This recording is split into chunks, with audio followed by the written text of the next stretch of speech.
Bem, gente, dando continuidade ao conteúdo de cinemática, então, objetivo geral, compreender os conteúdos de cinemática e, entre os específicos, ensinar velocidade vetorial, compreender a definição de aceleração escalar e vetorial média, entender o que é aceleração escalar instantânea, identificar o gráfico da velocidade e da aceleração escalar em função do tempo. Então, esses são os objetivos dessa segunda parte sobre o conteúdo de cinemática, que é a parte da física que estuda o movimento dos corpos, sem se preocupar com a causa do movimento.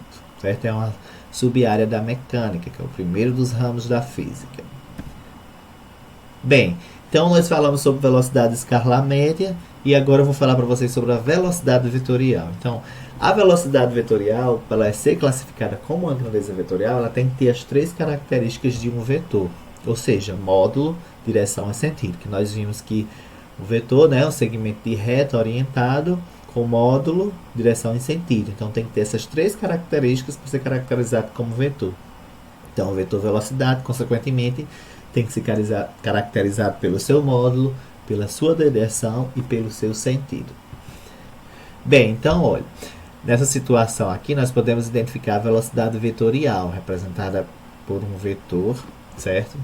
Vamos considerar aqui uma pequena esfera descrevendo uma trajetória em relação a um dado referencial no instante t. Veja que a trajetória dessa esfera curvilínea, não é? E aí tem a representação vetorial aqui dessa trajetória, o vetor velocidade, que é uma reta tangente à trajetória, certo? Que seria no movimento circular.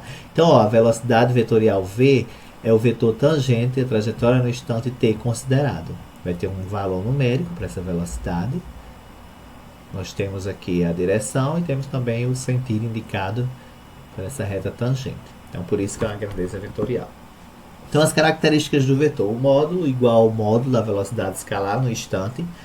Então, o módulo de v é v. Veja que quando é uma grandeza vetorial tem uma setinha, não é? Em cima da grandeza. A direção, ó, da reta tangente, a trajetória no instante considerado. Então, nós temos a direção aqui tangente e o sentido do movimento considerado aqui, né? Lembrando que essa trajetória é uma trajetória circular. Porém, vocês têm que saber que para ser classificado como vetor, tem que ter, né, as três características, módulo, direção e sentido. Para ser caracterizado como vetor velocidade, certo? No caso, quando nós estávamos tratando da velocidade escalar, ali basicamente seria o valor numérico, que é o número, né, associado à unidade. Aí seria uma escalar, uma grandeza escalar. Vetorial tem que ter módulo, direção e sentido. Por isso que é uma grandeza vetorial. Tá bom? Isso é o caso aqui tratando do vetor velocidade. Eu vou mostrar para vocês aqui um gráfico da velocidade escalar em função do tempo, certo?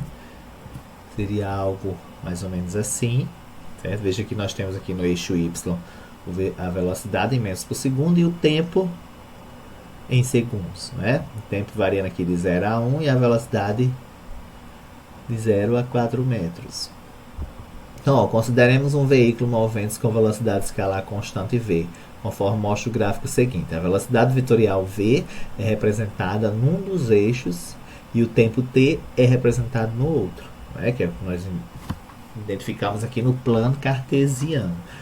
Tá bom? Então, nós podemos calcular aqui, por essa questão, a variação de espaço. Né?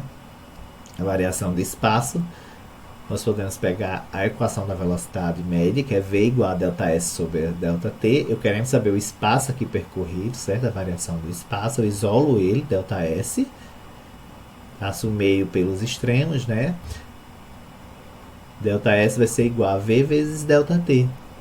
Velocidade aqui, no caso de 4 metros, e o ΔT de 3 segundos, multiplicando nos dá justamente 12 metros. Vocês observarem aqui também esse gráfico, ele forma uma figura geométrica, que é um retângulo. Então, se eu multiplicar a área vezes a altura, vai nos dar também 12 metros. Então, geralmente, o gráfico da velocidade escalar em função do tempo, a figura geométrica formada, a área desse gráfico ela é numericamente igual à variação do espaço, certo? E é justamente o que está dizendo aqui, ó, a área do retângulo do gráfico é numericamente igual ao deslocamento do movimento. Que veja, ó, que aqui forma uma figura geométrica que é um retângulo. No retângulo, como é que se calcula a área? Base vezes a altura, né? Base 3 e a altura 4, 3 vezes 4, 12. Que é justamente correspondente à variação do espaço percorrido. Tá bom? Então, sempre quando tiver um gráfico da velocidade escalar em função do tempo, essa figura geométrica formada nesse gráfico, a área dela é numericamente igual ao deslocamento do movimento, certo? Então tem que ficar atento a isso. Bom, então generalizando, nós temos aqui a área destacada ΔS entre os intervalos T1 e T2. Veja que nós temos aqui uma figura geométrica nesse gráfico da velocidade em função do tempo, né? Inclusive nós vamos fazer muitas questões envolvendo gráfico aqui dentro da cinemática, certo? Então a área desse gráfico aqui ela é numericamente igual à variação do espaço. Veja, olha, que essa área aqui ela está acima do eixo dos tempos, que é o eixo T aqui, ó. Ela está acima, então esse ΔS é positivo. Se essa área tivesse abaixo do eixo dos tempos, então esse ΔS seria negativo, menor que zero, certo? Então é justamente essa observação aí, ó. Quando a área está acima do eixo dos tempos, o seu sinal é positivo, ou seja, ΔS é maior que zero, pois a velocidade é maior que zero, é aqui acima do eixo dos tempos. No entanto, quando a área está abaixo do eixo dos tempos, seu sinal é negativo, ΔS é menor que zero, pois a velocidade é menor que zero. O resultado do cálculo não tem significado físico de área. Por isso, sempre colocamos área entre aspas, certo? No entanto, essa área é numericamente igual ao quê? Ao espaço percorrido, ao ΔS. Tá bom? Quando nós temos um gráfico da velocidade escalar em função do tempo. Tá bom? Lembra disso. Se essa figurinha geométrica estiver acima do eixo do tempo, dos tempos é positivo, se estiver abaixo é negativo, tá bom? Bom, vamos agora entrar na definição de aceleração. Falamos da velocidade. A aceleração ela vai envolver a velocidade, certo? É uma relação da velocidade em função do tempo. Então, a aceleração escala média em um determinado movimento, seja V1 a velocidade escalar do móvel no instante T1 inicial, né? E V2 a velocidade do móvel no instante posterior T2. Seja ΔV igual a V2 menos V1, a variação da velocidade no intervalo de tempo ΔT, a aceleração escalar média é por definição. Então, a aceleração escalar média, por definição, ΔV sobre ΔT, certo? Velocidade final menos velocidade inicial, tempo final menos o tempo inicial. Bom, o que é que fisicamente a aceleração nos diz? Eu digo que um móvel se desloca com uma velocidade de 5 metros por segundo ao quadrado. O que significa fisicamente? Que a cada segundo ele está aumentando sua velocidade de 10 metros por segundo. Se a aceleração for de 10 metros por segundo ao quadrado, certo? Então, fisicamente, o significado físico, cada segundo o móvel está aumentando sua velocidade em 10 metros por segundo. Então, essa é a definição de aceleração escalar média. Então, ó, observe que a aceleração escalar média é a grandeza que indica de quanto varia a velocidade escalar num dado intervalo de tempo, né? Então, basicamente, é o que eu falei em relação ao significado físico, certo? Aqui não está nos interessando, quando nós estamos tratando a aceleração quanto a uma grandeza escalar, da direção e do sentido, apenas o módulo, tá bom? Bem, e a aceleração escalar instantânea é uma aceleração desenvolvida em um pequeno intervalo de tempo. Nós temos que a velocidade escalar instantânea também ela é desenvolvida num pequeno intervalo de tempo, em decorrência justamente dessa aceleração instantânea, num pequeno intervalo de tempo. Então, ó, de modo análogo à definição de velocidade escalar instantânea V, define-se a aceleração escalar instantânea A como o limite da variação de ΔT tendendo a zero, ΔV sobre ΔT. Então, que nos interessa saber que esse intervalo de tempo ele tende a zero, então é aceleração brusca, tá bom?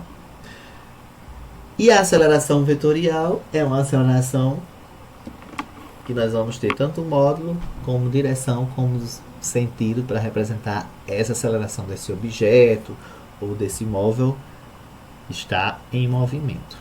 Então, a aceleração vetorial, olhe com a setinha aqui em cima, é o vetor tangente à trajetória ou o vetor perpendicular à mesma no instante t considerado.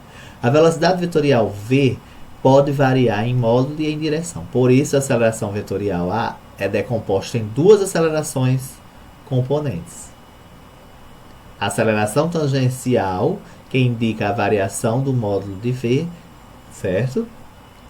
E a aceleração centrípeta, AC, que iria de acordo com a direção de v. Né? E nessa situação seria um movimento circular, que aí nós temos esses dois, a decomposição da aceleração resultante em aceleração tangencial e centrípeta. A centrípeta está sempre voltada para o centro da circunferência. A tangencial ela está tangente ao vetor velocidade, né, que é uma reta tangente. Então, a aceleração tangencial possui as seguintes características. Módulo igual da aceleração escalar. Então, a aceleração tangencial seria igual ao módulo da aceleração escalar, tendo em vista que a centrípeta seria nula, considerando essa aceleração aí constante. Direção tangente à trajetória. E sentido, ó, o mesmo de v ou oposto de v. Tá bom? Então, a aceleração vetorial aqui, por exemplo, ó, veja nessa situação que ela está em sentido oposto ao vetor velocidade. Ela é tangente à trajetória também, mas está em oposição, ou seja, está sendo contra o movimento aqui da esfera. Já nessa outra situação, olha, a aceleração tangencial está no mesmo sentido de v, está contribuindo com o movimento, certo? Já que nós temos aqui uma trajetória circular, certo? Um movimento circular e uma situação de equilíbrio. E a aceleração tangencial nas duas situações aqui, quando ela é oposta ao vetor v e quando está no mesmo sentido desse vetor velocidade. Na verdade, o que interessa aqui nessa imagem para vocês saberem que a aceleração aqui ela é vetorial, porque ela está sendo representada por um vetor, ou seja, ela tem módulo, tem direção e tem sentido, certo?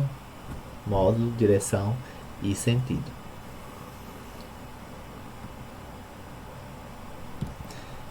Então, olha, em movimentos de trajetórias curva aparece a seguinte aceleração centrípeta, certo? Olha, a aceleração centrípeta possui as seguintes características. O módulo é dado por essa expressão, que é para se calcular a aceleração centrípeta no movimento circular uniforme.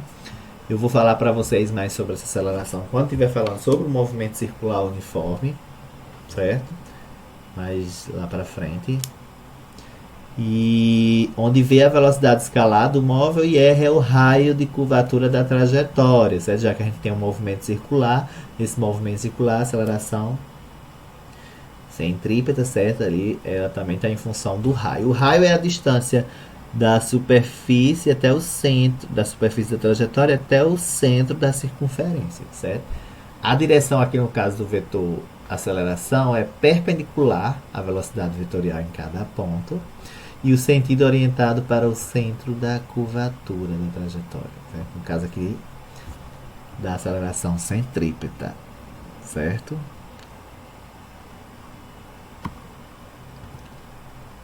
Bem, agora eu vou entrar aqui dentro do gráfico da aceleração escalar em função do tempo, mas é importante agora para o nosso curso o entendimento principalmente de aceleração escalar média, que eu já expliquei para vocês nessa aula. Eu trouxe para vocês esse conceito de aceleração tangencial e centrípeta para fazer a explicação da aceleração quanto grandeza vetorial, tá bom? Mas aí mais na frente eu vou falar mais sobre essas acelerações de movimento circular uniforme. Então vamos aqui para o gráfico da aceleração escalar em função do tempo. No gráfico da aceleração escalar A em função do tempo t vale a seguinte propriedade, certo? A área destacada no gráfico é numericamente igual à variação da velocidade no intervalo de tempo considerado, certo? Então a área aqui ela vai ser igual à variação da velocidade. Veja que lá no gráfico da velocidade escalar em função do tempo, a área desse gráfico ela era o que? Numericamente igual à variação do espaço. Aqui no gráfico da aceleração em função do tempo, certo? A figura geométrica formada neste gráfico aqui, a sua área é numericamente igual à variação da velocidade, certo? Olha, a área destacada ΔV entre os instantes T1 e T2. E essa área é numericamente igual à variação da velocidade. Que, por exemplo, nós temos um trapézio, certo? Então, teríamos que saber como é que calcular um trapézio. Esse é um artifício matemático, certo? Mas também, indo pela equação da aceleração, certo? Média, ΔV sobre ΔT, nós também chegaríamos ao valor dessa aceleração. Mas um artifício matemático tem que a área do gráfico ela é numericamente igual à variação da velocidade no gráfico da aceleração em função do tempo, certo? Então, ó, quando a área está acima do eixo dos tempos, aqui, olha, similar também a outra explicação, o sinal é positivo, então ΔV é positivo, certo? Já quando essa área está abaixo do eixo dos tempos, seu sinal é negativo. Então, abaixo do eixo dos tempos, olha, do tempo t, então essa figura estaria aqui embaixo. Aí seria negativo o ΔV. Na situação aqui, o ΔV, olha, é positivo porque a área está acima do eixo dos tempos. Beleza? Então, esse artifício matemático é importante quando vocês pegarem alguma questão que envolva gráficos. E aí, formando a área geométrica, você pode igualar, né, a área destacada desse gráfico como sendo numericamente igual à variação da velocidade no intervalo de tempo considerado.